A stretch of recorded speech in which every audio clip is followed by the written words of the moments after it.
Hi అండి, అందరికీ నమస్కారం. Welcome to Vijay media. Post ఆఫీస్లో ఇలాంటి ఖాతాలన్నీ రద్దు. కేవలం 15 రోజులు మాత్రమే గడువు. పోస్ట్ ఆఫీస్ అయితే కీలక నిర్ణయం అయితే తీసుకుందండి. కొన్ని ఖాతాలను అయితే రద్దు చేస్తుంది. సో దానికి సంబంధించిన పూర్తి వివరం చెప్పడం కోసం అయితే నేను ఈ వీడియో చేస్తున్నాను. వీడియోని ఎక్కడ స్కిప్ చేయకుండా పూర్తిగా చూడండి. అప్పుడే నేను చెప్పే సమాచారం మీకు బాగా అర్థమవుతుంది.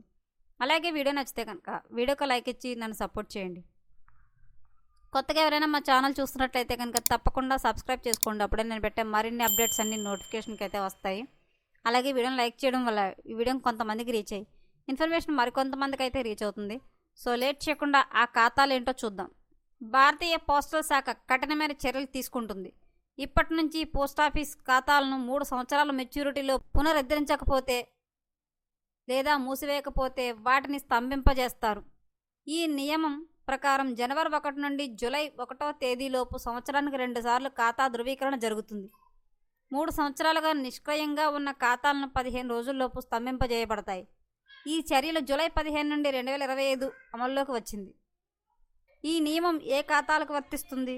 ఈ నియమం public provident fund PPF, senior citizen savings scheme, national savings certificate, Kisan Vikas Patra, post office monthly income scheme, time deposit, recurring deposit వంటి అనేక ఖాతాలకు వర్తిస్తుంది. ఈ ప్లాన్ల మెచ్యూరిటీ తేదీ తర్వాత కూడా ఖాతాను నిర్లక్ష్యం చేస్తే దీని ప్రభావం ఉంటుంది. ఫ్రోజన్ ఖాతాల డబ్బు జమ చేయబడదు లేదా ఉపసంహరణలు కూడా చేయలేము. ఖాతాలను ఐఎన్ఓపి 3 సంవత్సరాలకు పైగా పనిచేయనివి అని గుర్తించారు.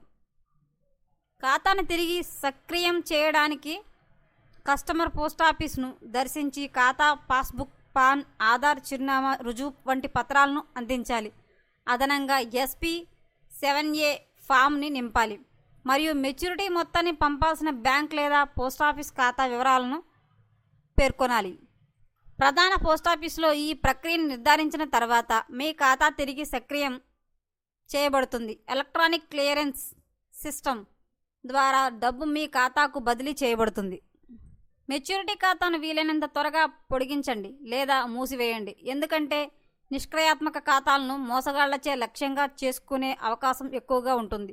డిజిటల్ భద్రత కోసం కేంద్ర ప్రభుత్వం ఈ చర్యను అమలు చేసింది. మరిన్ని అప్డేట్స్ కోసం మా ఛానల్ తప్పకుండా సబ్స్క్రైబ్ చేసుకోండి. Thanks for watching.